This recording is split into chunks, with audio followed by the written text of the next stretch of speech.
Donc,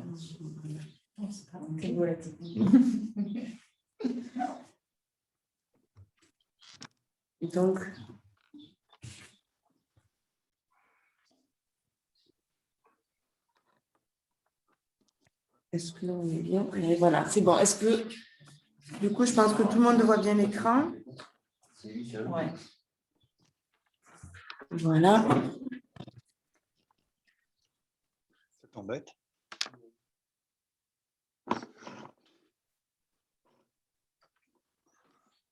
Comme ça, on voit bien tout le monde qui est... Voilà, donc nous allons commencer la matinale avec les présentations des différents dispositifs d'aide à l'embauche proposés par l'emploi. Alors, donc, on va vous présenter les différents dispositifs donc, de présentation d'aide à l'embauche, à la fois pour le secteur marchand et non marchand. Donc, voilà, donc on débute avec, je ne sais pas laquelle c'est. Avec les emplois francs. Les emplois francs. Allez, c'est parti. Donc, les emplois francs s'adressent donc au secteur marchand.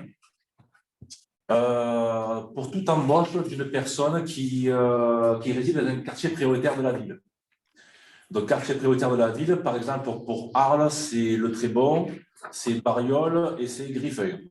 Voilà. Donc, c'est seulement l'employé qui doit résider dans le quartier prioritaire de la ville, pas l'entreprise.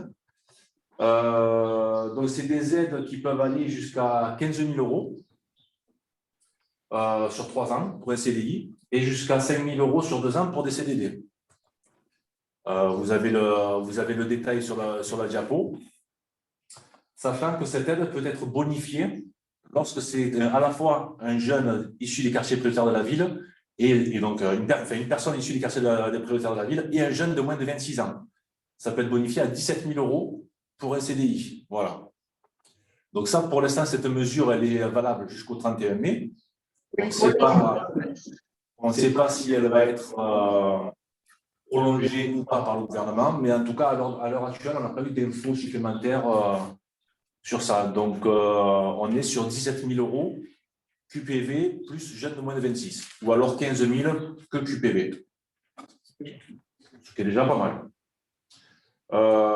Il faut que le contrat fasse minimum 6 mois, et vous avez jusqu'à 3 mois après la signature du contrat pour faire votre demande d'aide directement sur le site du gouvernement, emploi.gouv. Voilà, vous n'avez pas à passer par le Pôle emploi pour faire cette demande d'aide emploi franc. C'est vous en direct ou le comptable qui fait la manipulation sur le site emploi.gouv.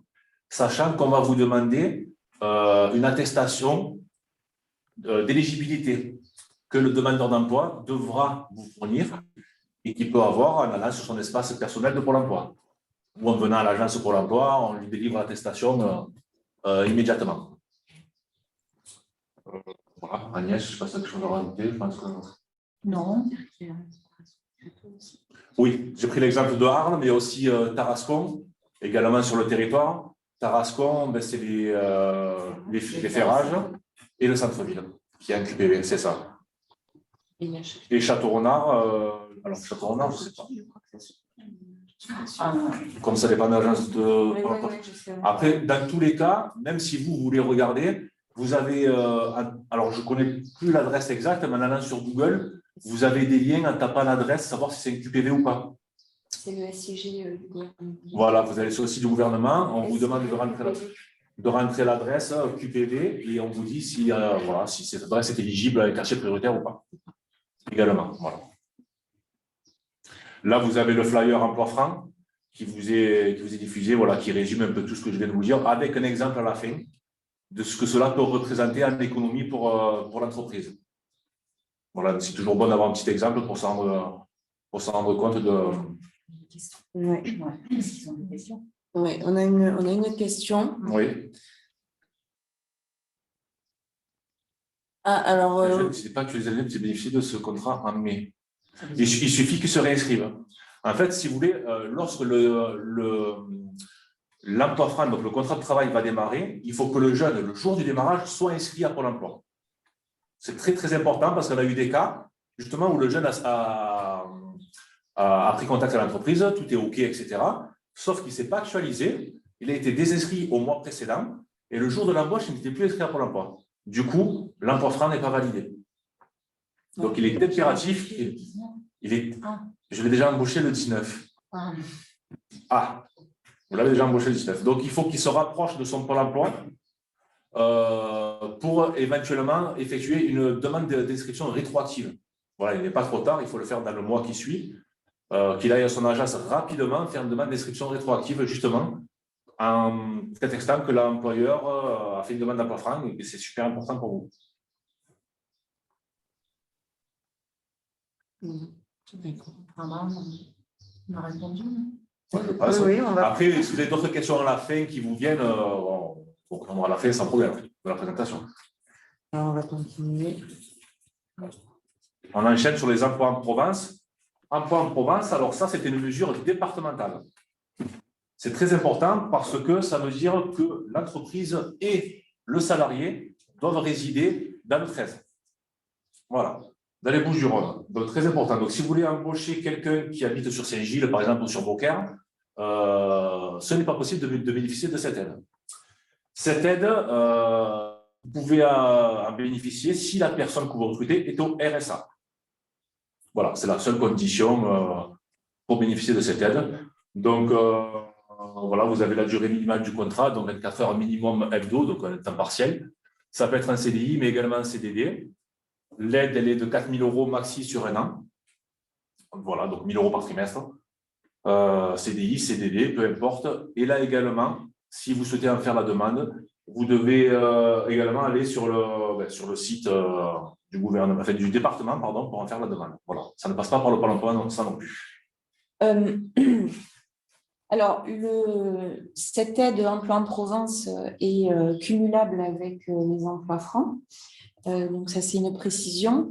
Et les chargés de relations entreprises du PLI peuvent vous accompagner dans le montage du dossier, puisqu'on a un agrément du département pour les bénéficiaires du RSA. Voilà. Donc, c'est vrai que s'il habite un QPV, qu'il est jeune et qu'il est au RSA, Voilà. C'est très intéressant. Voilà. Ça peut être pas mal. Ouais. Alors, je ne sais pas si vous avez des questions sur cette aide-là, précisément, non. Bon, peut-être après. Moi, je passe la main à ma collègue pour le CIE. Donc, le CIE, c'est un contrat initiative emploi et ça s'adresse au public de moins de 26 ans. Et l'âge peut être porté à 30 ans pour les travailleurs handicapés. Donc, ça s'adresse exclusivement aux entreprises du secteur marchand qui doivent être à jour de leur cotisation.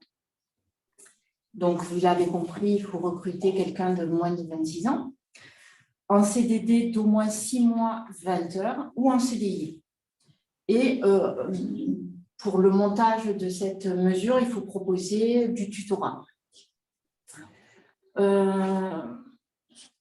Donc, l'aide, on peut la renouveler jusqu'à 24 mois et ça sera par tranche de 6 mois.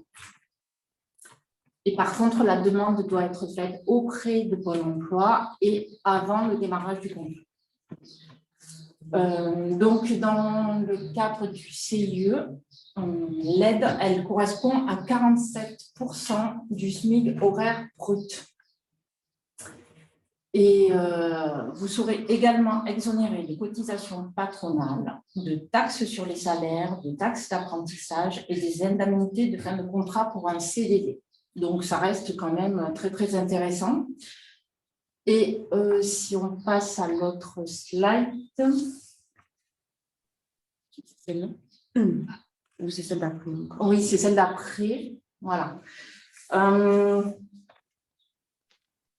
Ouais, il y a un cas pratique, mais pour vous en citer un autre, si vous embauchez un jeune sur un CDD de 12 mois, 20 heures par semaine, vous allez percevoir une aide de 417 € par mois, soit 5 010 € sur l'année.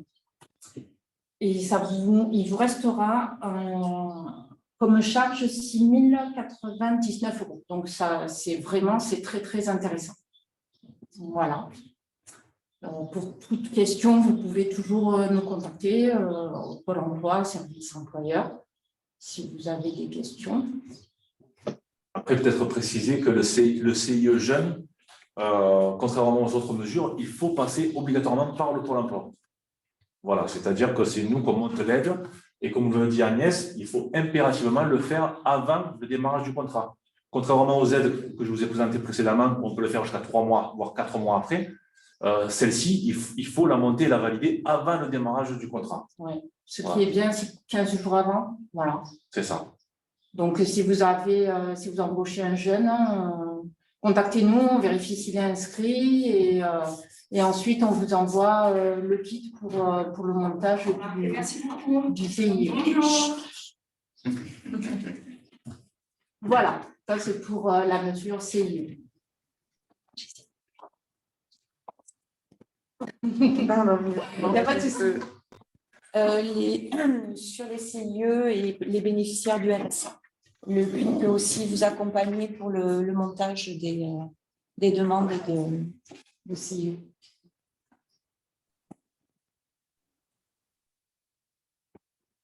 Alors, ensuite, on va voir l'aide à l'embauche des jeunes. Donc là, pour le moment, c'est une mesure qui est censée se terminer le 31 mai, mais c'est pareil, on attend voir si elle est reconduite. Donc, c'est une aide qui est versée, c'est une aide de 4 000 € sur un an pour un salarié à temps plein.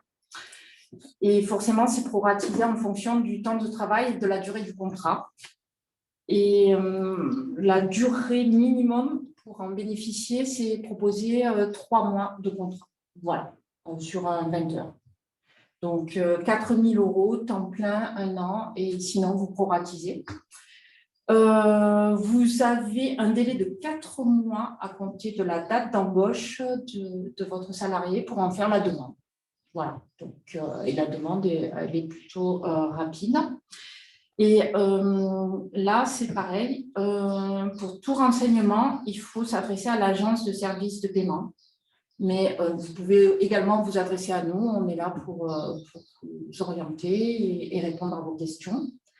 Par contre, il faut vraiment aller au bout des 3 mois du contrat pour percevoir l'aide. Si le contrat est rompu avant les 3 mois, vu que l'aide est versée trimestriellement, vous n'aurez pas droit à cette aide-là. Voilà.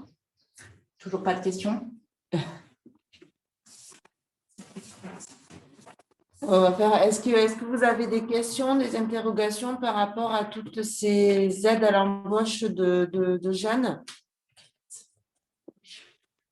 Sinon, on verra peut-être à la fin de l'intervention. Ah. Oui, Jean-Bernard, si tu veux. Oui, bonjour à toutes et à tous, vous m'entendez? Oui. Donc, moi, je voulais simplement intervenir concernant le dernier dispositif, l'aide à l'embauche des jeunes. Donc moi, je suis Jean-Bernard Mehmet, je suis fondateur de la société Acoros, qui est basée à Arles, 14 ans d'existence, et on a recruté en fait en 2020, chose un peu exceptionnelle quand même. On a recruté 2 personnes et on a bénéficié de l'aide à l'embauche des jeunes. Par contre, ça a été le parcours du combattant, mais vraiment le parcours du combattant pour la déclaration avec ASP. Alors, parce que c'était un mécanisme naissant, je pense, et que maintenant c'est peut-être mieux rodé, mais on a vraiment galéré. Après, depuis, je dirais, ça fonctionne bien et on est assez content du dispositif. Je précise que en fait, c'est une déclaration par rapport au remboursement de la somme. C'est une déclaration qu'on fait de manière mensuelle et c'est un versement qui est proposé par ASP de manière mensuelle. Donc, c'est un dispositif qui est assez intéressant.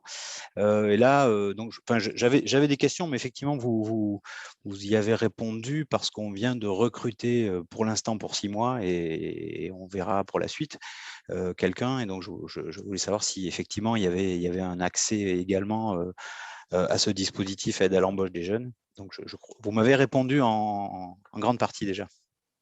Parfait. Donc maintenant, on va parler du parcours emploi compétences, mais là, donc ça s'adresse aux employeurs du secteur non marchand. Voilà.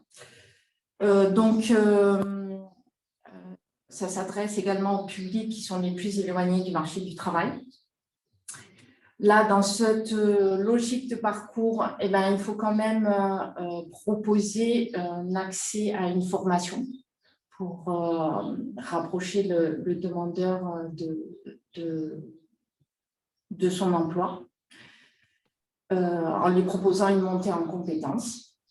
Là, c'est pareil, on propose un CDD de minimum 6 mois, 20 heures hebdomadaires. Mais en général, le montage se fait plutôt sur une période d'1 an. Voilà. L'aide peut être renouvelée jusqu'à 24 mois en général, par tranche de 6 mois. Et elle peut être renouvelée jusqu'à 5 ans pour des publics particuliers.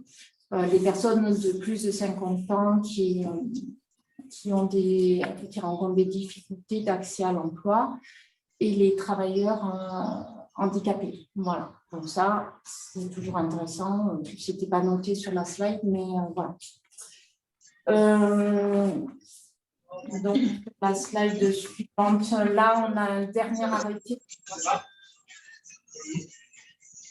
On a un dernier arrêté du 12 mai qui pose une amélioration des conditions de remboursement. Oui. Ouais. Attention, est-ce que vous pouvez bien couper vos micros, s'il vous plaît? Le temps des interventions. Et après, au moment des tours de table et des questions, vous pourrez réallumer votre micro. Mais si vous pouvez couper votre micro, ça serait vraiment bien, s'il vous plaît. Tu peux le faire, toi? Oui, je crois qu'il faut le faire.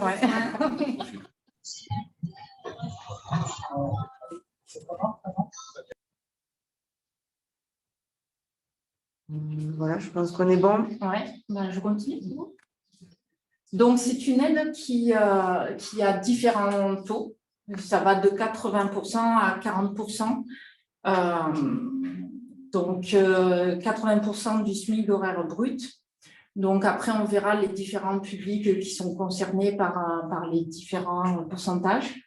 Là, ce qui est intéressant sur ce dernier arrêté, c'est que la durée hebdomadaire de prise en charge a augmenté. Avant, on remboursait que sur 20 heures et maintenant, on est passé à 30 heures pour les résidents des quartiers prioritaires de la ville et des zones de revitalisation rurale et les jeunes de moins de 26 ans. 26 heures pour les bénéficiaires du RSA, mais là, c'était déjà le cas. Et 21 heures pour les autres types de publics. Et pareil, comme pour le CIE, ben, vous serez exonéré des cotisations patronales, des taxes sur les salaires, des taxes d'apprentissage et des indemnités de fin de contrat. Voilà. Et sur la dernière slide, il me semble qu'on a les différents taux de prise en charge. Voilà. Et c'est pareil, pour toute question, renseignement, n'hésitez pas à nous contacter. De toute façon, le montage se fait au Pôle emploi. Pareil, avant le démarrage du contrat, il faut compter 15 jours. On vous remet un kit, vous le complétez, vous mettez en place une sorte de tutorat et voilà. Est-ce que, par exemple, sur ce type d'aide, est-ce que le jeune qui serait embauché doit être dans la même région que nous, que la domiciliation de l'entreprise ou pas du tout? Pas du tout. C'est pas du tout comme les emplois en Provence, je veux dire, il n'y a pas de L'emploi en Provence, c'est vraiment une mesure départementale. D'accord. Les autres mesures, c'est national, donc pas de souci. Ok, d'accord. Sachant que le ZRR, donc zone de revitalisation rurale, par exemple, tout Arles est éligible. Voilà. Voilà, c'est pas comme les QPV. Le quartier prioritaire de la ville, c'est différent. C'est un peu plus large, donc effectivement, tous les habitants d'Arles sont éligibles. Donc, si vous prenez quelqu'un qui réside sur Arles, attention, c'est secteur non marchand, association, administration publique, etc. Voilà. Pas privé. Vous avez une association, vous prenez quelqu'un qui habite sur Arles, vous avez 80% du salaire qui est pris en charge. Donc, c'est quand même assez conséquent. Autre précision quand même, c'est que, pour répondre à ta question, Amandine, c'est que les bénéficiaires du RSA qui pourraient bénéficier du CAE, eux doivent être domiciliés dans le département de Bouches-du-Rhône. Oui, parce que c'est le RSA. Parce que c'est le RSA. D'accord. Et à ce titre-là, comme tout à l'heure, comme pour les CIE. On a l'agrément du département pour pouvoir monter les dossiers de CAE pour les bénéficiaires du RSA. Parfait. Et juste une autre petite question, si l'entreprise bénéficie déjà d'exonération ZRR, c'est un cumul, Oui. C'est un cumul avec ce qui est Oui. déjà mis en place dans l'entreprise si elle bénéficie déjà du ZRR. Comme ce n'est pas limité à le nombre de salariés aussi. Vous D'accord. pouvez prendre 10 personnes et faire 10 mesures sans problème. Après, il faut juste qu'un tuteur gère 3 personnes. Il faudra mettre un tuteur sur 10 personnes. Oui. C'est Voilà. pas une salle de classe non plus. C'est ça, oui. Et puis à la fin, mais il y a le dernier slide qui reprend plus ou moins les aides dont bénéficient les jeunes. Voilà, en fait, vous l'aurez bien compris, en fait, le gouvernement met vraiment l'accent sur les jeunes et sur les résidents des quartiers prioritaires de la ville. Voilà, c'est vraiment là-dessus que le gouvernement met les finances. Voilà. Et nous restons bien sûr disponibles pour toute question. Voilà. Est-ce que vous avez des questions, des remarques, des besoins d'éclaircissement sur certaines aides qui ont été présentées? Non? D'accord. Du coup, Caroline, À moi. Bonjour à toutes et à tous. Déjà, donc, je suis Caroline Picata, je travaille pour le BTP CFA d'Arles. Je suis en charge du développement de l'apprentissage et moi, je vais vous parler plus simplement des aides au recrutement pour les apprentis. Alors, mon secteur, c'est le bâtiment, mais ces aides-là, c'est vraiment dans tout secteur confondu. Déjà, pour faire une petite piqûre de rappel, depuis 2020, maintenant, si vous embauchez un apprenti dans n'importe quel secteur, vous allez en fait vous diriger maintenant vers l'opérateur de compétences selon votre convention. C'est-à-dire, si vous avez une convention du commerce, c'est avec eux que vous allez prendre contact et que vous allez mettre en place le contrat. Et avec le CFA, par exemple, l'école. Du moment où vous mettez en place un contrat d'apprentissage, vous recevez par la suite une confirmation de l'opérateur de compétences, comme quoi votre contrat est effectif. Et à la suite de ça, vous commencez à percevoir une aide de l'État. Alors, il faut savoir qu'avant le Covid, on avait une aide qui était de 4 125 € la première année et 2 000 € la deuxième année. Elle a été revue à la hausse pour accentuer le nombre de contrats. Et du coup, là, on est passé sur 5 000 € la première année pour un apprenti qui est majeur et 8 000 € la première année pour un apprenti… 5 000 € pour un apprenti mineur et 8 000 € pour un apprenti majeur. Donc ça, c'est la première année de contrat. Concrètement, ça couvre 100% du salaire. En fait, si vous embauchez un apprenti qui a entre 16 et 20 ans, la première année, vous est remboursé avec l'aide. C'est une aide qui est automatique.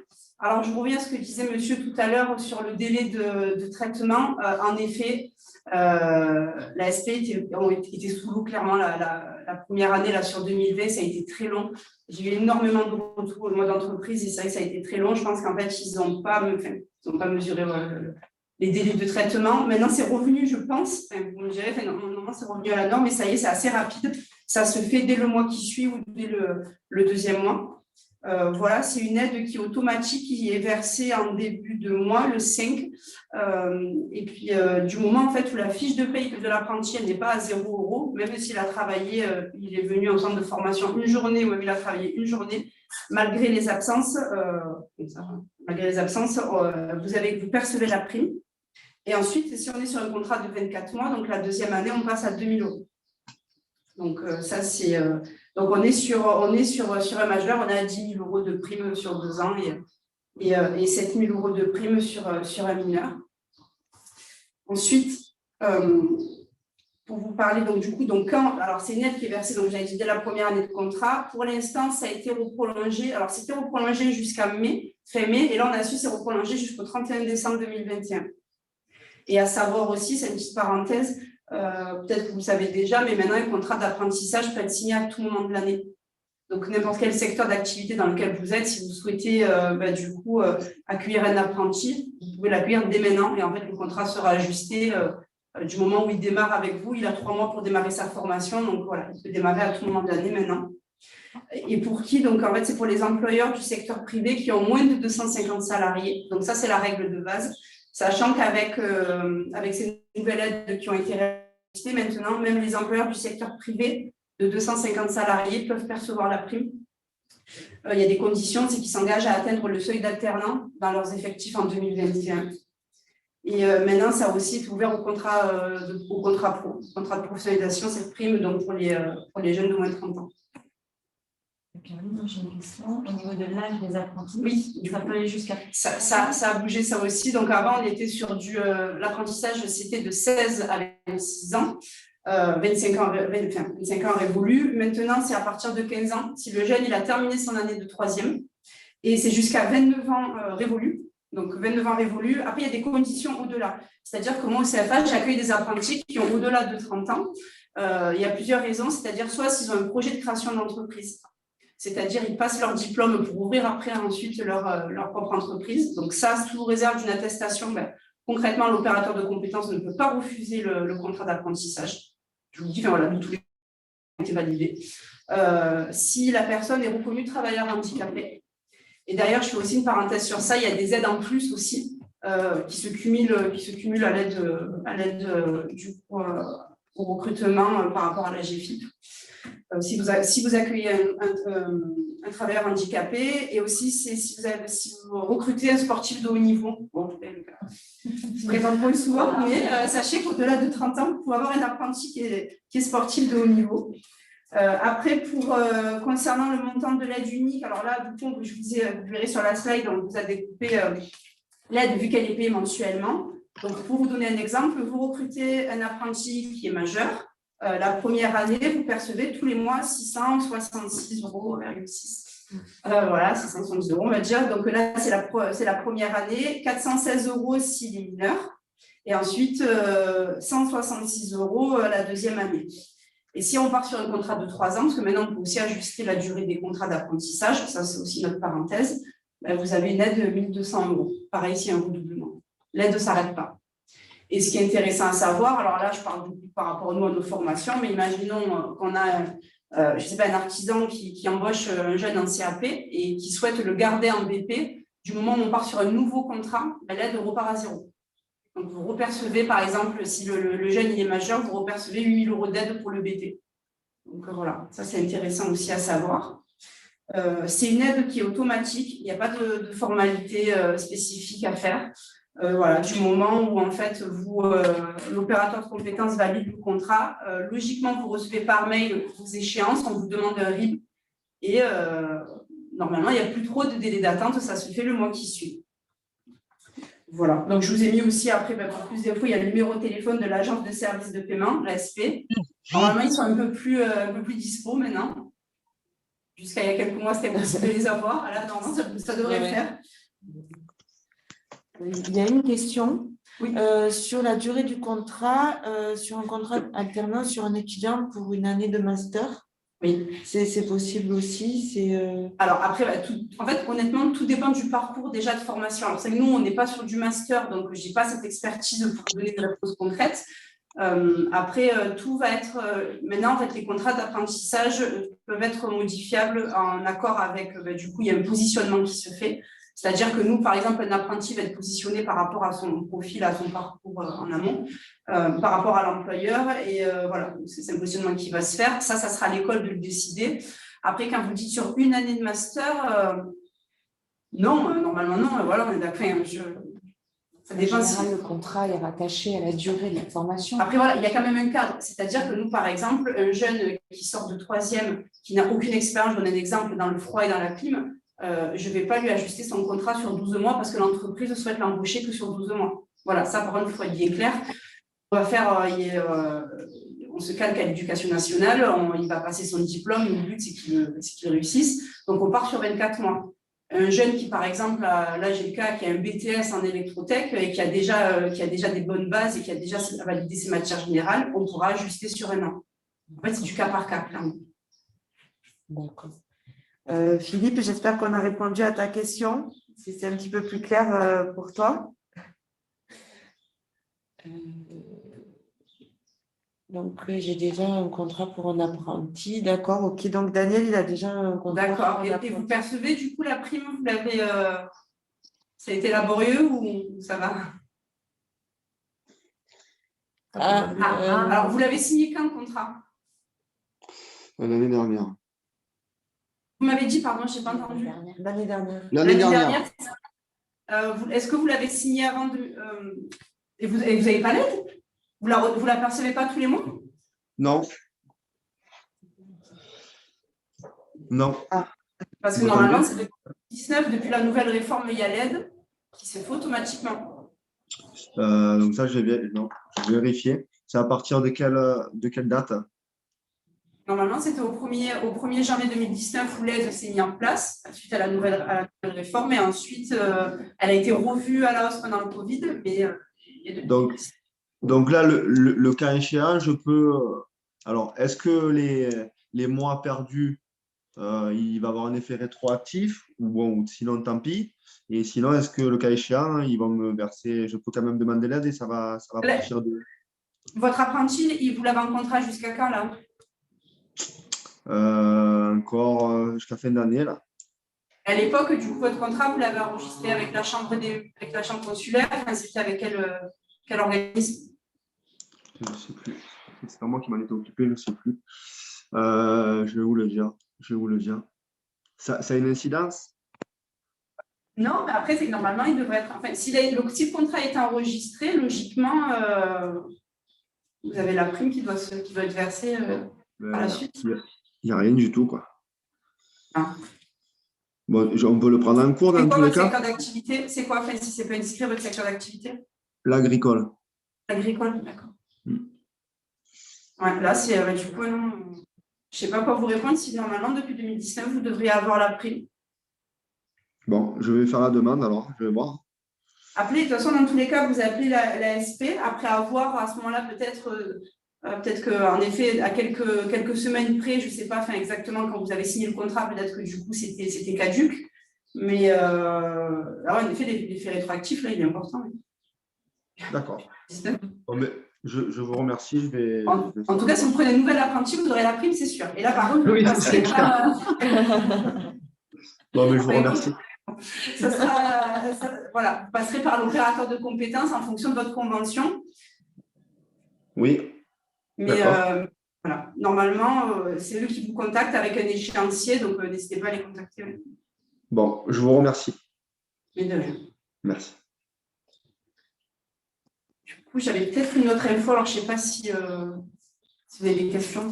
Est-ce qu'il y a d'autres questions? Est-ce que vous voulez… Ah, alors, pas vraiment, c'est un jeune qui termine son IUT cette année et prévoit de faire une année de master de licence avant de continuer une école d'ingénieur. De toute façon, si, dans tous les cas, si il va faire une année de master… Donc oui, il va faire, après son DUT, il va faire une année de licence pour ensuite aller en master, c'est ça? Non, pas trop. Je vois qu'il nous fait des signes. Dans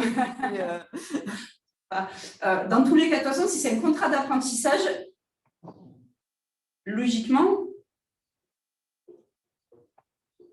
de toute façon, vous percevrez la prime si c'est un contrat d'apprentissage. Après, par contre, l'ajustement et la durée du contrat, je ne m'avance pas, je n'ai pas d'expertise. Je pourrais vous parler que des formations du bâtiment, donc oui, voilà, pas le cas. On ne peut pas se disperser.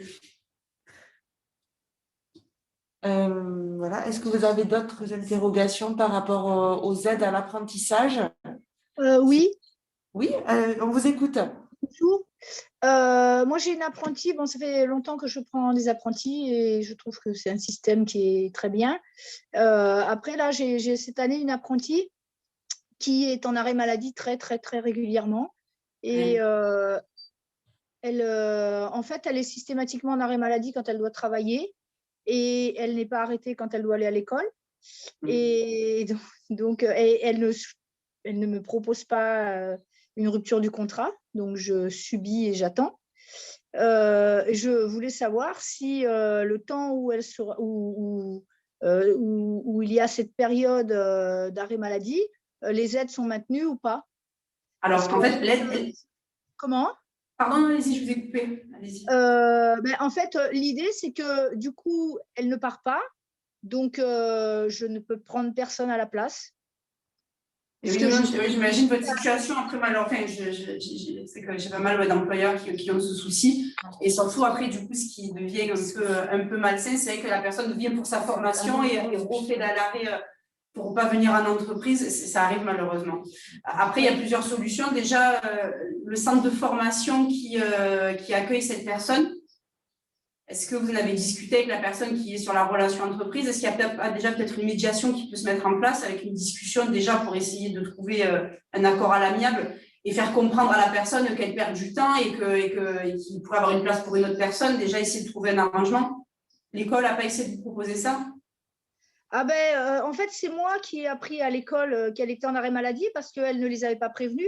Oui, parce qu'elle vient en cours normalement, quoi. Voilà. D'accord. Et après, étant donné qu'elle est en arrêt maladie, je pense que je n'ai pas la possibilité d'ouvrir la discussion pendant qu'elle est en arrêt maladie. C'est pour ça que moi, je serais vous, peut-être d'en discuter avec l'école à ce moment-là, que vous puissiez avoir une médiation sur le temps où elle est. De toute façon, elle n'est pas en arrêt ou elle est à l'école, d'en discuter, d'essayer de trouver un terrain d'entente. Après, s'il n'y a pas de discussion possible, c'est vrai qu'en effet, alors la seule chose qui peut être positive, entre guillemets, c'est que vu que la prime, vous pouvez continuer à la percevoir, parce que du moment où elle est au CFA, et j'imagine qu'elle est en CFA, du moment où elle est en CFA, cette personne, vous la payez. Donc, du coup, la fiche de paye, elle n'est pas 0 €. Donc, du moment où la fiche de paye, elle n'est pas 0 €, et même si vous la payez une semaine par mois, vous avez quand même la prime. Enfin, je ne sais pas si c'est le cas, du coup, si vous arrivez, mais bon. Vous n'avez pas de fiche de paye à 0 €, vous lui versez un salaire, du coup, à cette personne, vu qu'elle va en cours. Excusez-moi, on n'a pas perdu la connexion. Je vois que votre micro est coupé, mais on reprendra peut-être les échanges. Voilà, est-ce que… Voilà. Non, juste une question. Vous pensez que je peux proposer à l'école d'ouvrir la discussion? Mais, ah oui, mais c'est même pas. Honnêtement, c'est l'école qui devrait vous proposer déjà. Donc, il faut quand même attendre la fin de l'arrêt. Il faut attendre la fin de l'arrêt maladie, parce que ça risque d'être… Après, si elle a un arrêt maladie, en effet, ça peut être litigieux. Après, ça dépend de la personne que vous avez en face de vous. Mais par contre, quand elle est au CFA, elle n'est pas en arrêt maladie, on est d'accord, parce que sinon, elle ne peut pas y être. D'accord, oui. Quand elle est au CFA, c'est à la personne qui est en charge de la relation entreprise et jeunes de mettre en place, ou alors s'il avait appris un médiateur, quoi qu'il en soit, maintenant, dans les contrats d'apprentissage, vous pouvez faire une rupture d'un commun accord. Dans n'importe quel contrat d'apprentissage. Avant de faire une rupture d'un commun accord, normalement, il doit y avoir une médiation qui se fait. La médiation, c'est l'école qui le propose. Je vous le dis parce que ça nous arrive souvent. Et 70% des cas, ou 80% des cas, ça signe quand même bien, c'est-à-dire on arrive à trouver un terrain d'entente que personne ne soit lésé. C'est-à-dire que le jeune trouve une autre entreprise ou alors change d'orientation de formation et ne perd pas de temps, et que vous trouvez un nouvel apprenti. D'accord, mais ça ne peut pas se faire. Là, elle est arrêtée jusqu'à fin juin quand même. D'accord. Ça ne peut pas se faire pendant cette période. Parce que non, après, malheureusement, tant qu'elle est en arrêt… Ok. Après, j'avais une autre question. Mais j'ai pris votre conférence en cours et je ne sais pas si vous pouvez répondre à cette question. J'ai une jeune à qui j'aurais voulu proposer peut-être un contrat, parce que j'ai vu qu'il y avait des contrats aidés à partir de 3 mois. Mais comme c'est une jeune qui est en études, elle a des bourses. Et en fait, je ne voudrais pas, en lui proposant un contrat, que ça lui diminue ses bourses pour qu'elle puisse faire ses études l'année suivante. Donc, mais par contre, je suis désolée, je pense que c'était à l'intervenant précédent de pouvoir répondre à ma question, ou alors je peux peut-être voir avec quel organisme pour pouvoir avoir des informations sur ça. Là, on sort du contrat d'apprentissage, parce que là, on est sur un contrat saisonnier. Je ne sais pas, peut-être d'autres on va y répondre tout à l'heure. Il y a une aide qui concerne les étudiants boursiers. Donc, vous verrez si ça peut coïncider avec votre demande. OK, merci beaucoup. Je vous en prie. Merci. Et par rapport à la question aussi qui a été posée dans le fil de discussion, pour embaucher un étudiant le 30 mai pour bénéficier de l'aide à l'embauche aux jeunes en lui faisant un contrat de 4 mois. mais en sachant qu'il ne pourra pas travailler à temps complet en juin, seulement les week-ends. Je pense que là, c'est un cas peut-être à étudier. À demander à l'ASP peut-être directement, parce que pour moi, je dirais le minimum, c'est 20 heures quand même par mois. Maintenant, étudiant. ouais. Mais là, c'est pareil, je vais faire la même réponse que tout à l'heure, Ouais. parce qu'il y a des aides, une des aides là qu'on va présenter concerne les jobs étudiants. Ouais. Ok. Donc, du coup, voilà, on va passer sur l'intervention de Muriel, voilà, qui va nous présenter le dispositif Ardent et qui va revenir aussi sur des nouvelles aides à l'embauche de la part de la région. Donc, je te donne la parole. Il faut que je fasse un partage.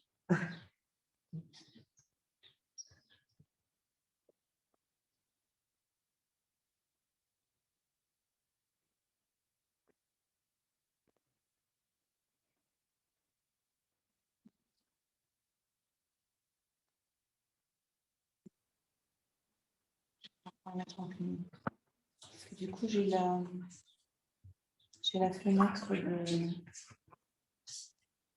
Déjà, ça va mieux.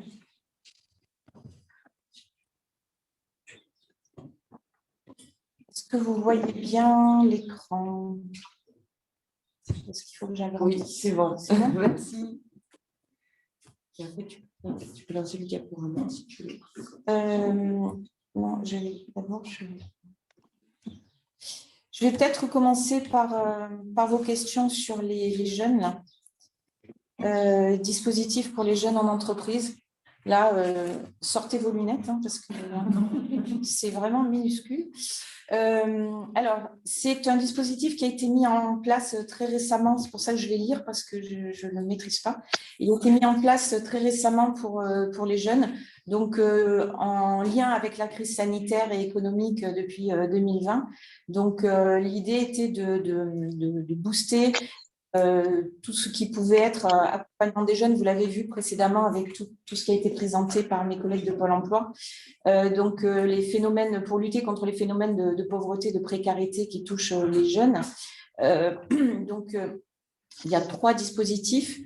Donc, un premier dispositif qui s'appelle Jeunes en entreprise, donc qui s'adresse à toutes les entreprises du territoire de la région Sud-PACA, qui s'adresse également aux banques alimentaires et Restos du Cœur et aux ligues et comités régionaux de Provence-Côte d'Azur adhérents des fédérations nationales sport ou multisport agréés. Donc, il y a une liste qu'on trouve sur le site de la région donc, qui détaille tous ces organismes par département. Donc, l'objectif est d'inciter à recruter les jeunes. Donc là, on est sur du recrutement. Objectif d'embaucher donc en CDI ou en CDD de 6 mois ou plus, des jeunes de moins de 30 ans qui résident donc dans la région, comme je l'ai dit, qui sont sortis du système scolaire ou d'un organisme de formation. Donc, le montant de l'aide, c'est 2 000 € par contrat attribué à l'entreprise ou à l'association qui embauche un ou plusieurs jeunes, ce n'est pas limité. C'est possiblement cumulable avec les CUI, CIE ou CAE. Donc, la signature, la demande peut se faire après la signature du contrat et le délai de réponse est sous quinzaine. Alors, je vous ai mis là le formulaire, encore plus petit. Excuse-moi, il y a une personne qui demande si on peut mettre en mode diaporama. Oui, mais moi, c'est parce que j'ai besoin de savoir où je suis. Ah, oui. Mais ça ne va pas beaucoup avancer, parce que c'est vraiment tout petit. Moi, en fait, là, ce n'est pas très important. Je suis allée sur le site de la région et je vous ai, là, je vous mets à l'écran, en fait, simplement le formulaire avec toutes les, comment dirais-je, toutes les indications pour remplir le document. Voilà, c'est le guide d'utilisation simplement que vous voyez. Ce n'est pas très important que vous le voyez bien. Il suffit de se rendre sur le site, donc, mon espace aide pluriel entreprise ma région sud sud.fr, pardon. Et là, vous avez donc ces aides-là qui sont mentionnées avec ce document donc, qui est à adresser à l'ASP. Voilà, donc ensuite, il y a un autre dispositif qui s'appelle Jeunes en stage. Donc, ça, c'est pour les étudiants qui sont en cursus post-bac et qui ont besoin d'un stage. On le sait depuis l'année dernière, ils ont encore plus de difficultés à trouver un stage dans le cadre de leurs études. Et donc, la région a décidé de donner un petit coup de pouce, toujours au même type d'entreprise, donc toutes les entreprises, les banques alimentaires, Restos du Cœur et les ligues sportives, donc pour prendre des étudiants en stage pendant leur parcours de formation. Donc, stage, ça concerne les stages gratifiés d'une durée de 2 à 6 mois sur l'ensemble du territoire de la région Sud. Voilà, pour des étudiants qui sont inscrits évidemment dans un cursus d'études supérieures. Donc, 200 € par mois attribués à l'entreprise ou à l'association qui va recruter les étudiants en stage. La demande doit être faite entre le 1er avril et le 31 août. Voilà. Donc, c'est le même formulaire que je vous ai présenté juste avant, pareil, sur le site de la région, un formulaire à remplir qui ensuite est adressé à l'ASP pour valider la demande. Muriel, est-ce que tu sais si c'est rétroactif ou pas par rapport à l'embauche du stagiaire? C'est rétroactif au 1er avril, en fait, ça démarre au 1er avril, donc si le jeune a été pris là récemment, il n'y a pas de souci, mais il ne faut pas que ce soit antérieur à la mise en place de la mesure. C'est vraiment un dispositif qui est récent parce qu'il a été voté par la région le 11 mai. Donc, c'est tout ça. Vous avez parlé d'âge? Non. Non, il n'y a pas une restriction pour l'âge? Non, c'est pour les étudiants en fait. Donc le premier, c'est les jeunes en entreprise. Je crois qu'il n'y a que jeunes en entreprise de moins de 30 ans. Mais après, c'est les étudiants. Ça concerne les étudiants du moment qu'ils sont inscrits comme étudiants en formation dans le supérieur. Donc, même une personne en reconversion, en fait, qui reprend ses études et qui, en alternance, pourrait tout à fait rentrer. Il faut qu'il soit simplement étudiant. Donc, il a un statut d'étudiant. À partir du moment où on a le statut d'étudiant. Voilà. Et le dernier dispositif, donc, dans le cadre des aides de la région, du coup de pouce de la région aux jeunes, toujours le même cadre d'intervention, donc aux entreprises, bancaires, etc. Je ne reviens pas dessus. Donc là, c'est sur le focus et sur les jobs étudiants. Beaucoup de jeunes ont perdu leur emploi étudiant entre 2020 et 2021. C'est des jobs qu'ils faisaient au quotidien et qui leur permettaient d'améliorer leurs conditions de vie et de la poursuite de leurs études. Donc là, pour des jobs d'étudiants en CDD ou en CDI, oui, effectivement, ça concerne les étudiants boursiers. Donc, ça répond peut-être à la question de tout à l'heure, qui sont inscrits en formation dans l'enseignement supérieur dans un établissement de la région, y compris les établissements de formation de travail social et du sanitaire pour l'année universitaire 2020-2021. Pardon. Donc là, par contre, sur les jobs étudiants, l'aide est plafonnée à 2 mois. Pour des contrats inférieurs à 2 mois, 600 € versés, et pour les contrats supérieurs à 2 mois, 300 € attribués à l'entreprise ou à l'association qui recrute eux ou les étudiants en job étudiant. Moi, je ne sais pas si ça répond à la demande de certaines personnes concernant les jeunes.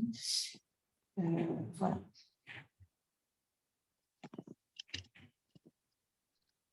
Donc, voilà, s'il y a d'autres questions, n'hésitez pas à revenir vers nous à la fin de l'intervention de Muriel ou à compléter les questions dans le fil de discussion. Et maintenant, Muriel va vous présenter le dispositif Ardent. Alors, Ardent, c'est un dispositif de la région, là aussi, donc qui s'appelle...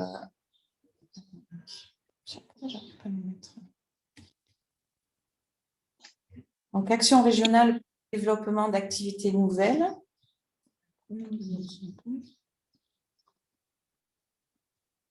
Voilà. Donc, c'est pas tout à fait bon, mais bon.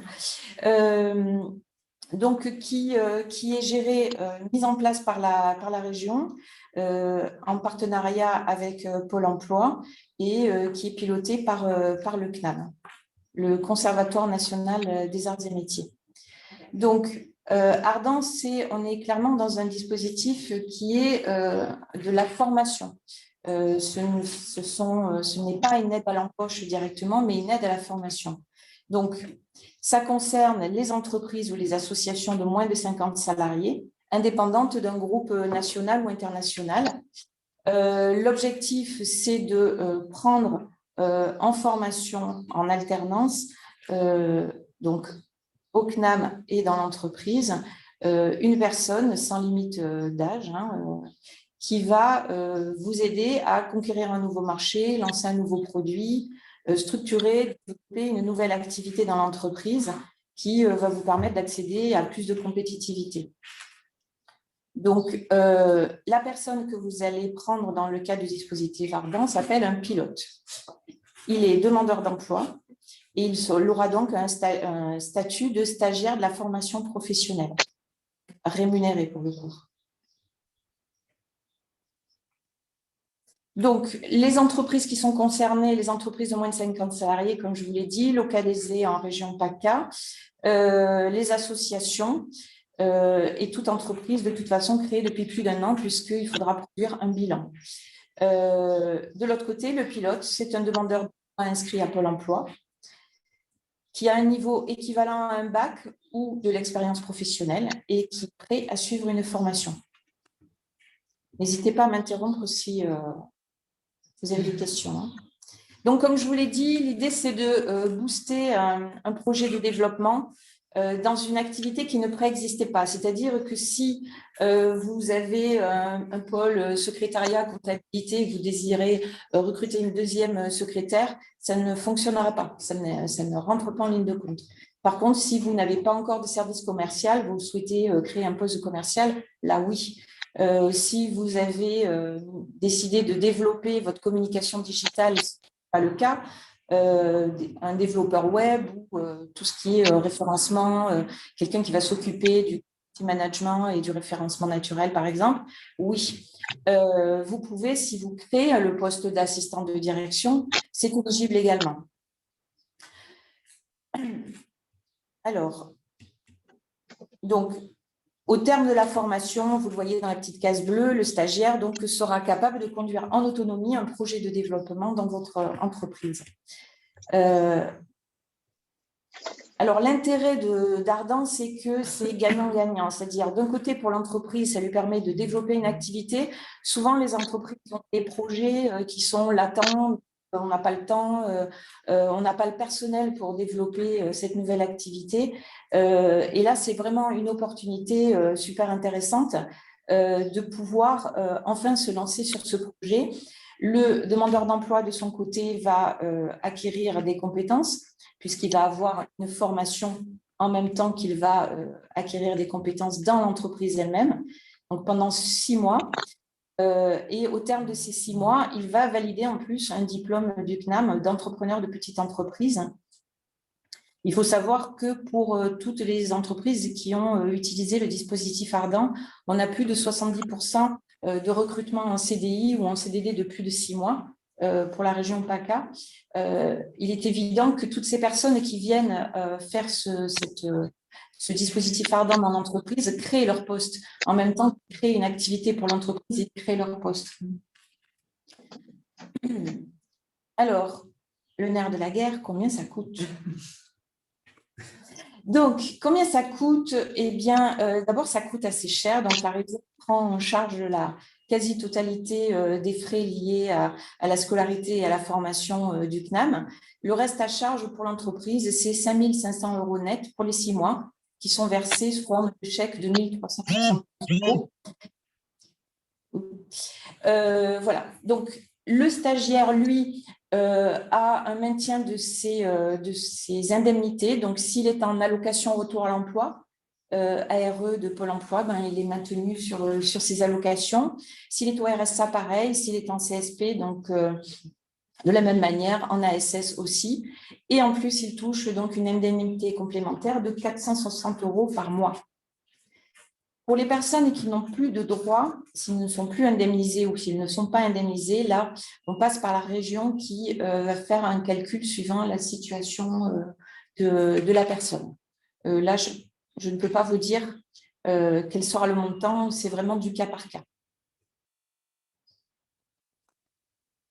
Alors, comment ça marche de façon pratique? Donc, tout simplement, vous vous adressez à moi si vous avez un projet si ce dispositif vous intéresse. On va compléter un dossier de présentation. Ce dossier de présentation sera présenté à un comité d'engagement qui validera le démarrage du dispositif Ardent. En parallèle donc du montage du dossier, il faut identifier le pilote. C'est quand même une partie qui n'est pas évidente. Donc, comment identifier le pilote? Quelquefois, enfin assez souvent, les entreprises qui s'adressent à moi ont déjà identifié le pilote. Donc, à ce moment-là, c'est quand même beaucoup plus facile parce qu'on peut aller très, très vite. Il y a un comité d'engagement par mois et il faut déposer le dossier 10 jours à peu près minimum avant le comité d'engagement pour être sûr d'avoir une validation. Donc, en réalité, si vous déposez un dossier aujourd'hui, que le comité d'engagement est le 15 juin, le pilote de projet peut commencer le 16 juin, par exemple. Donc, pour identifier un pilote, soit vous avez déjà la personne, soit éventuellement, vous avez déposé une offre à Pôle emploi ou au niveau du PLI, la mission locale, tous les moyens que vous pouvez avoir de trouver une personne. On peut s'adresser également au CNAM, je pense à la paix aussi, probablement. Voilà, donc pour pouvoir trouver le bon profil. Il faut savoir qu'il est possible de faire une immersion aussi préalable au démarrage de Ardent. L'immersion, donc, c'est un dispositif de Pôle emploi qui s'appelle la PMSMP, période de mise en situation au milieu professionnel. Et donc, pendant cette période de mise en situation, en fait, c'est vie ma vie, hein, c'est comme à la télé. La personne va venir dans l'entreprise à la rencontre à la fois de l'équipe, de l'employeur pour bien comprendre l'enjeu de la mission et voir si effectivement les deux parties se comprennent et ont la même vision des choses, ce qui est une façon aussi de sécuriser le démarrage de Ardent. Moi, j'aime bien l'utiliser en tout cas. Voilà, donc une fois que le comité a donné son aval, le pilote démarre et donc vous avez sur la période des 6 mois, la personne qui va avoir qui va être dans l'entreprise et qui va avoir un certain nombre de jours en formation au CNAM. Donc des jours de formation qui vont être en présentiel ou en distanciel. C'est vrai que depuis l'année dernière, il y a eu une grosse refonte et une remise en question pour le coup de Ardent, comme pour tous les centres de formation, tout simplement liés au Covid. Donc, il faut savoir que le pilote Ardent va avoir des cours qui sont liés à des modules qu'il aura choisis. Des modules, il y a 8 modules dans une panoplie un petit peu plus large, qu'il va choisir en fonction de la mission qu'il va devoir remplir.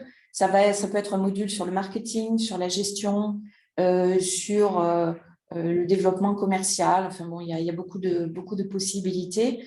Et les formateurs du CNAM apportent des apports théoriques, mais accompagnent le pilote en fonction aussi du projet qu'il doit développer pour l'entreprise. C'est la partie très importante, c'est le côté adaptation de la formation aux problématiques du pilote dans son entreprise et sur son sujet.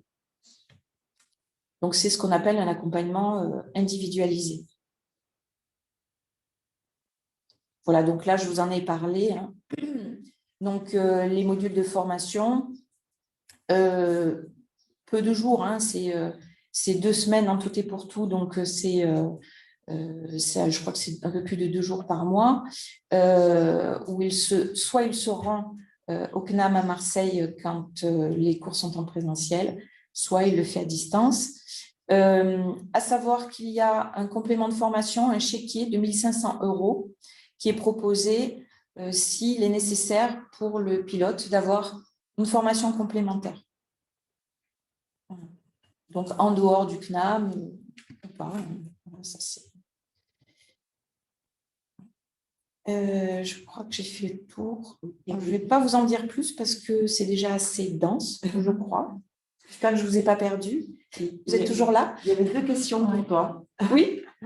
Alors, il y a Philippe qui pose les dates des prochains comités, 15 juin, et pour l'été. Non, alors, pour les dates, j'ai dit 15 juin tout à l'heure, c'était pour la démonstration, mais je vais la pointer. Donc, la prochaine date limite de dépôt des dossiers, c'est le 4 juin, le comité d'engagement le 17, ensuite 9 juillet, 19 juillet, 27 août, 9 septembre. Donc, fin août, voilà. Il faut savoir que le dossier à déposer est un dossier de présentation. Alors, je ne vous ai pas forcément montré le slide pour ça. Le dossier comporte une dizaine de pages à peu près où on va à la fois présenter l'entreprise, son historique, le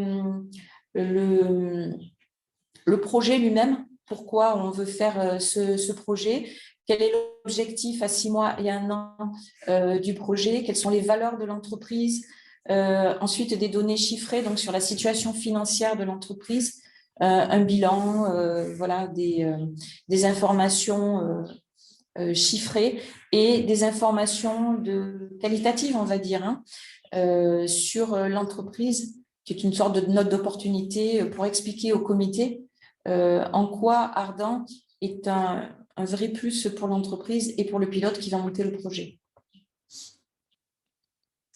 Et il y avait une deuxième question. Y a-t-il une limite d'âge pour le pilote Ardent? Pour le recrutement de... Inférieur ou supérieur? Est-ce qu'il y a un âge particulier? Enfin, je veux dire, est-ce que des seniors, par exemple, peuvent intégrer être pilote d'un dispositif Ardent? La seule limite qui a été constatée sur le terrain, c'est qu'en général, parce qu'ils vont utiliser un outil qui s'appelle Agir, qui est un outil sous forme de fichier Excel, donc demande quand même des bonnes compétences en informatique de base déjà, et demande une capacité de réflexion aussi, d'analyse qui est liée à la mission elle-même. Donc, à l'expérience, ils se sont rendus compte que des personnes qui n'avaient pas le bac avaient beaucoup plus de difficultés à suivre les cours et à utiliser l'outil Agir, et que les personnes qui avaient plutôt un profil manuel, il valait mieux que ce soit des personnes qui aient déjà pas mal d'expérience. Elles arrivaient beaucoup mieux à suivre les cours et à gérer en même temps le travail dans l'entreprise. Donc, pas de limite du point de vue des études et pas de limite d'âge non plus.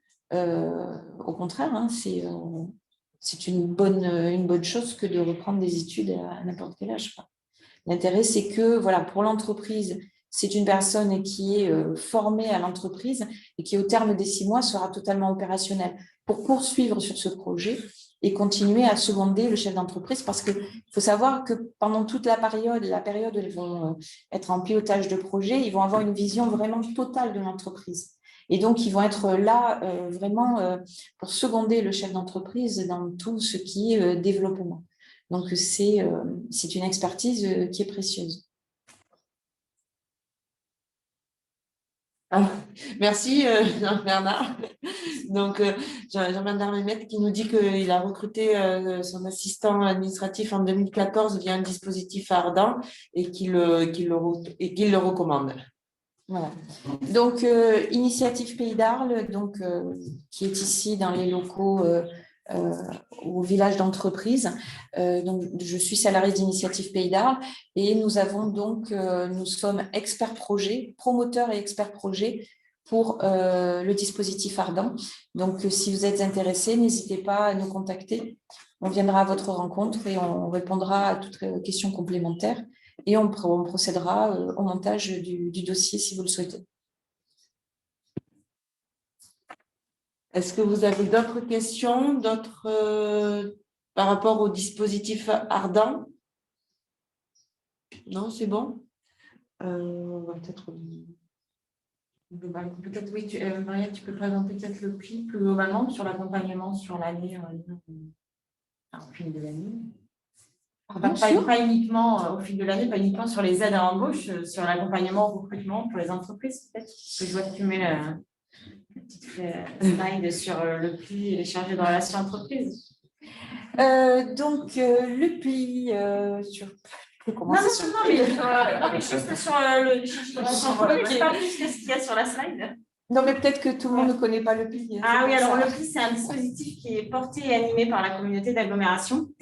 On accompagne sur l'année 700 demandeurs d'emploi avec un accompagnement renforcé. Et donc, nous avons 9 accompagnateurs à l'emploi et 3 chargés de relations entreprises, dont Muriel, mais également Doriane Lambert, qui est d'ailleurs connectée, et Béatrice Laroche, qui n'est pas là, je crois. Enfin bon, bref, ça va se faire.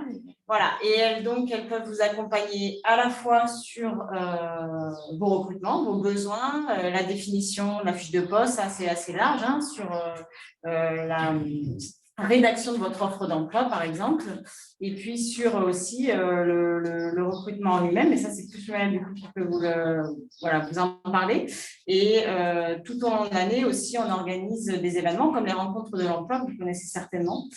Et puis maintenant, les rendez-vous performants chez RH, et puis régulièrement des job dating, voilà, c'est juste ce genre de choses. Donc, job dating, oui, on en a fait un la semaine dernière avec des agences de travail temporaire. On en fait régulièrement avec des agences. Et on peut aussi organiser des sessions de recrutement avec les entreprises qui ont un ou plusieurs salariés à recruter. Donc, avec des demandeurs d'emploi qui sont accompagnés par le pli. Donc, on organise la rencontre, les rendez-vous, la mise à disposition des locaux pour rencontrer. L'objectif pour nous, c'est de vraiment faciliter la rencontre entre demandeurs d'emploi accompagnés par le pli et les entreprises. Aider les entreprises et flécher pour chacun des candidats les différents dispositifs d'aide mobilisables. Et ensuite faire le suivi pendant les 6 premiers mois de la prise de poste du salarié dans l'entreprise. C'est une période quelquefois qui peut être un petit peu délicate pour les deux. Donc, c'est là où nous, on est au plus près des entreprises et les demandeurs d'emploi sont toujours accompagnés par le pli pendant les 6 premiers mois de leur prise de poste, là aussi pour sécuriser le parcours. Donc,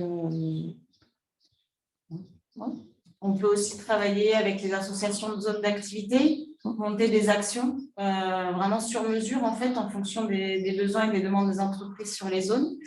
Voilà, enfin n'hésitez pas à nous solliciter en tout cas dès que vous avez des questions, des besoins. Il n'y a aucun souci. Est-ce que éventuellement vous avez des questions particulières Alors, il y avait des questions sur où joindre Muriel et le pli. Alors, le pli, donc c'est au 04 86 52 60 60. Alors, attends, 04 86 oui. 52 60 60. Après, sur la slide, là, vous avez les numéros de téléphone portable directement des 3 chargés de relations entreprises. De toute façon, on vous enverra le PowerPoint de ce matin, donc vous aurez les éléments. Mais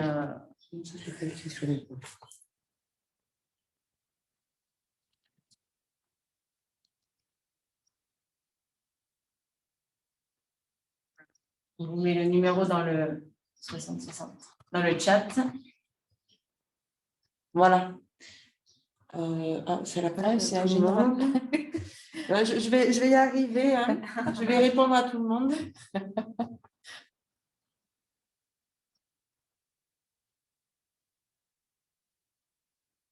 On peut aussi faire des actions par secteur d'activité.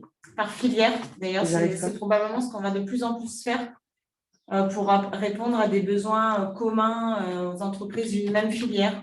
Donc, voilà, c'est vraiment…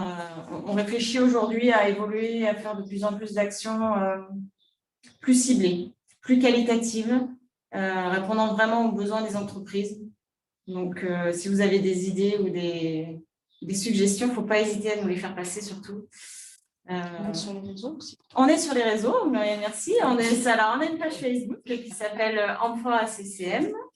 On a une page LinkedIn également, Emploi Arles Camargue Montagnette.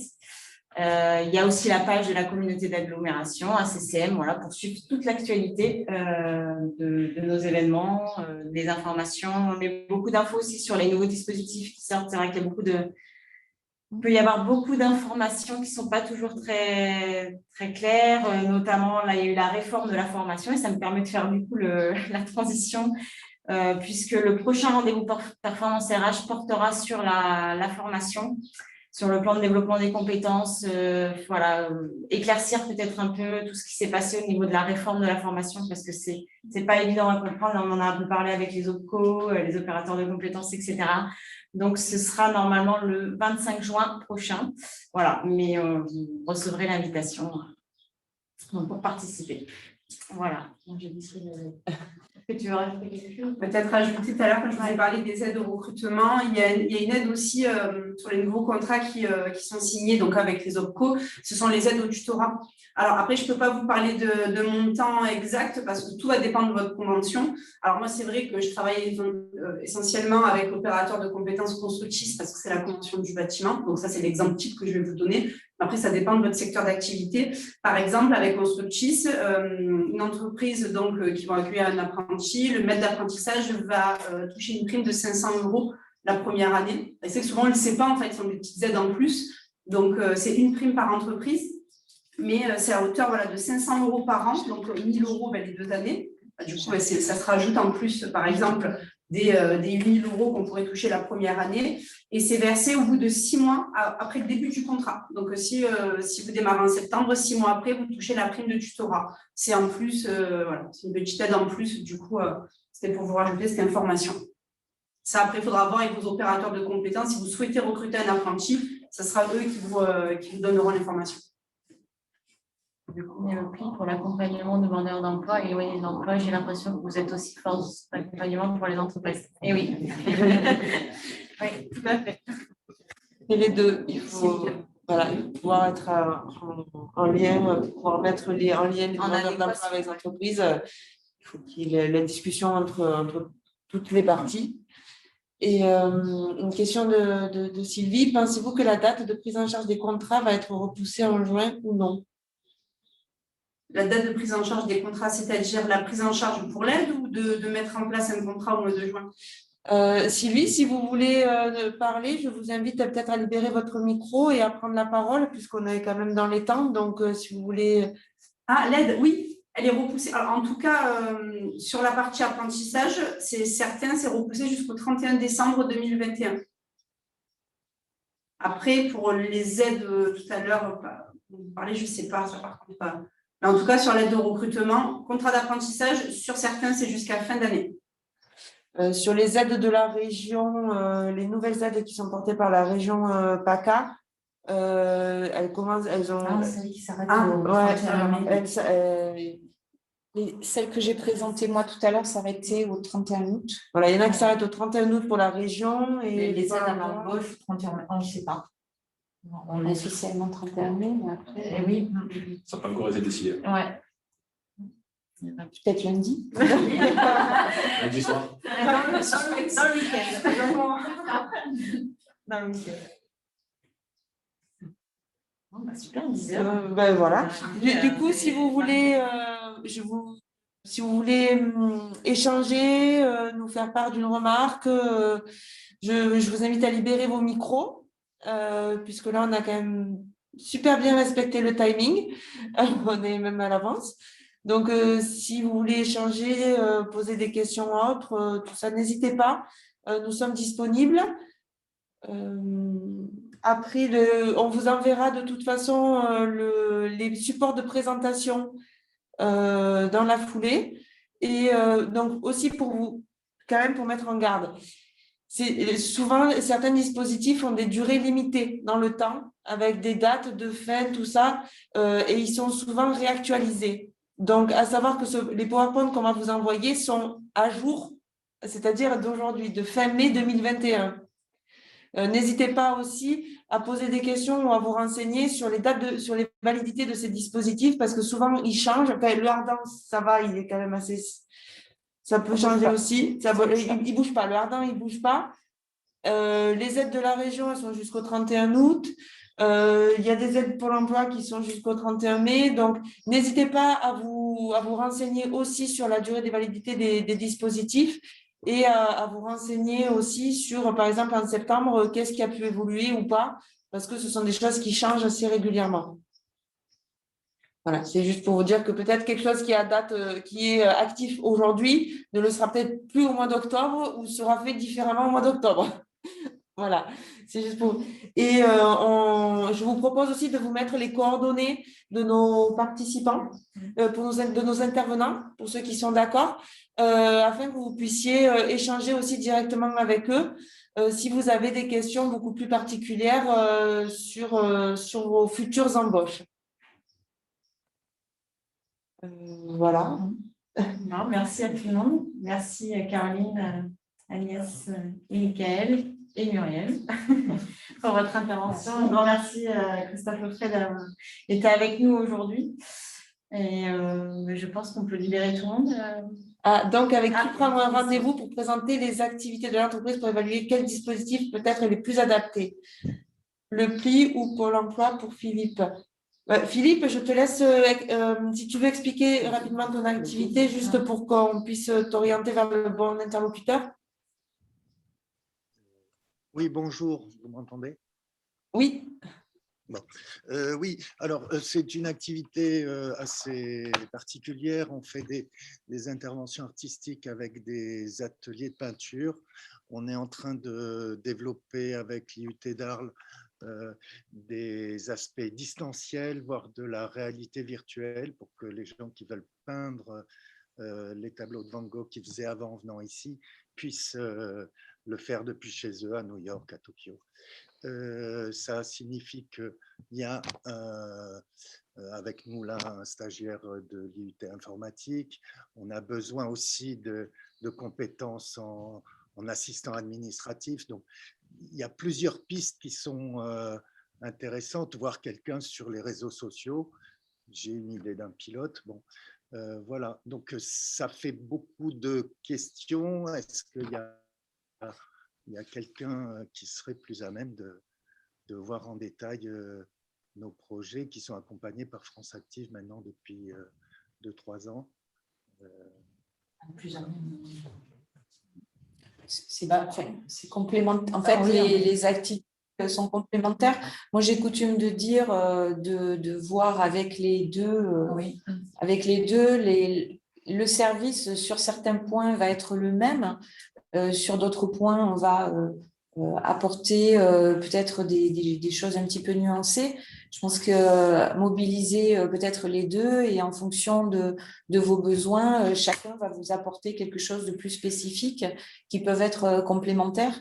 Donc, je sais bien que je botte en touche là, mais c'est parce que d'abord, on est partenaire avec Pôle emploi, que ce soit sur les rencontres de l'emploi ou tout au long de l'année. Donc, on est tous là pour à la fois accompagner les entreprises et les demandeurs d'emploi. Donc, on essaye d'être au plus près du terrain et répondre aux attentes des entreprises. Donc, moi, j'ai tendance souvent à conseiller aux entreprises de solliciter les deux et on apporte, nous, ça va être souvent au niveau du pli, des choses beaucoup plus ciblées par rapport à un ou deux candidats, des choses qui vont être un accompagnement très, très spécifique. Pôle emploi va avoir une offre un peu plus large avec des informations plus globales peut-être aussi. Oui, donc, généraliste. Voilà, donc je pense qu'il faut voir les deux et puis chacun va vous apporter le plus qui sera cumulable pour vous. Donc, moi, je ne choisirai pas en tout cas. Non, c'est plus avec qui commencer, quoi. Peut-être sur ce que je me dis, c'est voir peut-être avec le pli sur les projets que je vois déjà un peu plus clairement être précis pour après ouvrir avec Pôle emploi sur des choses sur lesquelles il y a plus. Ça peut se faire comme ça. C'est vrai que dans le conseil, nous, en fonction de ce qu'on a identifié, de ce que sont vos besoins et de vos attentes, assez rapidement, on va vous dire, voilà, il existe tel et tel dispositif. Donc, on vous envoie, on vous oriente vers Pôle emploi pour que vous puissiez monter certaines actions avec le Pôle emploi. On n'en a pas parlé, mais les AFPR ou les POE, là, ce n'est pas le pli qui les montera, mais par contre, on peut vous indiquer que vous pouvez utiliser ce genre de dispositif, vous dire en quoi c'est intéressant pour vous et qu'est-ce que ça peut vous apporter. Et ensuite, on vous oriente vers le service employeur de Pôle emploi. Donc oui, vous pouvez faire comme ça si vous le souhaitez. Jean-Bernard, nous t'écoutons. Oui, bonjour. En fait, je crois que la question qui est soulevée par Philippe Monnier, c'est un peu la question du guichet unique. C'est-à-dire, on le voit aujourd'hui, la forêt, on est dans une forêt d'aide et on ne sait pas par où entrer dans la forêt, quoi. Donc, ce qu'on comprend aujourd'hui, c'est que vous êtes complémentaires. En tout cas, toutes les aides sont complémentaires. En tout cas, pardon, toutes les personnes autour de cette table sont complémentaires pour nous décrire les aides. Donc ça, c'est rassurant quelque part. Moi, dans mon esprit, le guichet unique, entre guillemets, que j'ai en tête, c'est le pli. Mais je comprends qu'aujourd'hui, on peut s'adresser indifféremment à l'un ou à l'autre. Que ce soit Pôle emploi, que ce soit le pli, que ce soit IPA, que ce soit la chambre de commerce. Mais est-ce qu'on a la garantie aujourd'hui, je mets un peu un pavé dans la mare, mais est-ce qu'on a la garantie aujourd'hui qu'on aura la même réponse et les mêmes orientations? C'est-à-dire que moi, j'ai un peu peur que certaines... est-ce que vous avez tous cette connaissance globale de tous ces dispositifs, quoi? C'est délicat comme question, hein, je l'admets, hein, mais nous, on est en fait, il faut bien avoir à l'esprit que on est dans nos activités, j'ose l'expression au taquet dans nos activités, et que dès lors qu'on doit aller voir une personne, puis une autre, puis une troisième, c'est déjà difficile de se libérer du temps pour un rendez-vous. Alors s'il faut en faire 2, 3, 4, alors évidemment, il faut mettre ça en coordination avec nos objectifs et les intérêts, mais voilà, est-ce que il y a la question du guichet unique, elle est toujours importante là-dessus, et je crois que c'est un des rôles de la CCM et du pli en particulier, mais peut-être je me trompe dans mon analyse. C'est vrai que c'est un sujet qui est complexe parce qu'au-delà même des aides à l'embauche, même sur l'accompagnement de l'entreprise au sens large, on est beaucoup de structures aujourd'hui à intervenir. Je ne vais pas vous apporter une réponse là, je ne peux pas, mais nous, sur le secteur de l'emploi, sur la partie emploi, on travaille vraiment en collaboration avec tous nos partenaires. Donc, si à l'instant T, on n'a pas la réponse très précise à votre demande, soit déjà on va la chercher, la réponse pour vous, soit on vous met vraiment en relation avec la bonne personne. Je crois que sur ce territoire, pour avoir travaillé sur un autre territoire, si je fais le parallèle, on se connaît tous très bien et en fait, on travaille tous ensemble depuis quand même suffisamment longtemps. Donc, pour le coup, je trouve qu'il y a vraiment un très bon travail partenarial et que quoi qu'il en soit, on vous apportera la réponse dont vous avez besoin, ça, soyez-en sûrs. Après, je comprends, c'est un millefeuille, même pour nous, hein, parfois c'est compliqué, c'est un millefeuille aussi, voilà, sur cette question-là, donc je crois qu'on ne peut pas y faire grand-chose à l'instant T, mais voilà, vous avez, c'est vrai que vous êtes en contact avec le pli, d'autres entreprises auront des habitudes aussi de travailler avec des personnes. Je pense que c'est ça aussi, c'est des habitudes qui se créent de personne à personne. Mais quoi qu'il en soit, on travaille ensemble pour vous apporter les réponses. Voilà. En tout cas, merci de cette initiative, hein, parce que ça nous a bien éclairé effectivement sur tous les dispositifs. Et donc, vraiment, vraiment merci, c'était très intéressant. Merci. Merci. Est-ce que vous avez... Super, merci beaucoup de vos encouragements. C'est vrai que on essaie de continuer la technique sur des réunions hybrides, c'est-à-dire une partie en physique, une partie en visio, en espérant qu'on puisse revenir un jour tous en présentiel, parce que c'est quand même beaucoup plus convivial et c'est toujours bien de se revoir, surtout après ces longues périodes un peu enfermées. Donc, j'espère qu'un jour, on pourra tous se réunir comme avant. En tout cas, merci beaucoup et oui, bravo pour la technique, bravo aux intervenants. Bravo, Amandine. Et du coup, on vous enverra toutes les présentations et le replay, le lien pour revoir cette vidéo si vous avez besoin de resuivre les échanges pour vous remémorer tout ce qui s'est dit ce matin. Voilà. Merci. Bonne journée. Au revoir.